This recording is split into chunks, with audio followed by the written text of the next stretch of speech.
So guidance and discipline. We really believe here at the Acorn with being positive with young children. You always get the best out of them when you're positive. So an example I could give would be if a child were running across the room in a school, most teachers would yell out, "Don't run, don't run." Well, that's a lousy communication. Same if a parent says it, or if you phrase it negatively, what you've done is you've ruled out one mode of movement, and that is running. And you've left every other mode of movement wide open. So our creative children at the Acorn, if you say don't run, well, they might start to skip or hop or fly or gallop. You didn't say anything about those. You just said don't run. So they're not disobeying. You just had an inaccurate communication. Tell your children what you do want them to do. Please walk when you're inside. If you want to run, you can go in the motor room, or we'll be going outside in 15 minutes. You can give them an acceptable alternative if you have one. So just phrase it positively. It makes all the difference in the world, because then the children just take it better. So if you have any trouble remembering that, just think, when your spouse talks to you negatively, when your parents talk to you negatively, does it make you inclined to do what they say? Most people would say no. And what they think to themselves is, if you would have asked me nicely, I would be happy to do that. But when you ask me like that, forget it. So nobody wants to be talked to negatively. We all want to be talked to positively.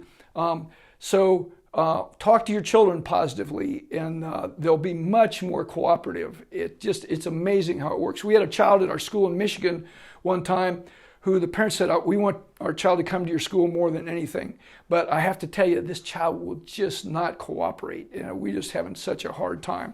And so anyway, we came in. The child came in, she challenged all the rules that we had. Now, and that's another thing. Make rules in your household that are appropriate for the age challenge that you have, and then always enforce them 100% of the time. Because if you enforce them sometimes but not other times, it's not a rule. And it teaches them then that the other rules that you say aren't really rules either. So just pick the ones that are important to you and then enforce them 100% of the time. So anyway, this child went around and challenged all the teachers. We would explain the rules. We always followed through. Pretty soon, one time she threw a complete total fit, just like in the cartoons, where she was laying on her stomach and just pounding her hands and her feet and yelling and screaming. And some of the other children thought she was dying or something. But anyway, we moved everybody out and we just left her alone. Pretty soon she looked up and nobody was rushing over to her. And she just got up and ran off and played. So anyway, we worked with the parents. We're a real mom and pop kind of school. We give out all of our phone numbers at home and everything. We want to work with you to help you in any way that you need help. And so we met with these parents a whole lot and found out that they were spanking her like 8 or 10 times a day. And she was always in punishment time. And it was just not a good situation. So we tried to unwind that and get them to be positive with her and look for the best in her. If she did one thing right that day, just point out that one thing. And then she'd like that praise and she'd do more good things. And pretty soon that child was just the most normal, wonderful child you ever saw. But she had to be dealt with and unwound out of this downward spiral. And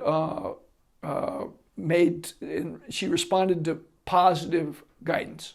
So anyway, very important. And save your no's and don'ts for things that are hugely important. Like, don't go near that street if they're running out toward the street. Then they'll go like, but if you give them a whole diet of no's and don'ts all day long, they become what you call no and don't deaf.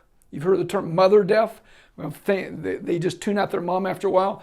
No and don't deaf is also a real thing. And so then when you yell at them when they're going out the street, it's just another no or a don't. So tell that when our son, who's 42 now, used to go near the TV or something and want to play with the dials, that's back when there were dials on the front of a TV, we would just say, careful. And he would know that meant to, just be careful, hands off mostly. And so then if he would be running towards a street or some dangerous kind of thing, and we said no or a don't, he would really listen.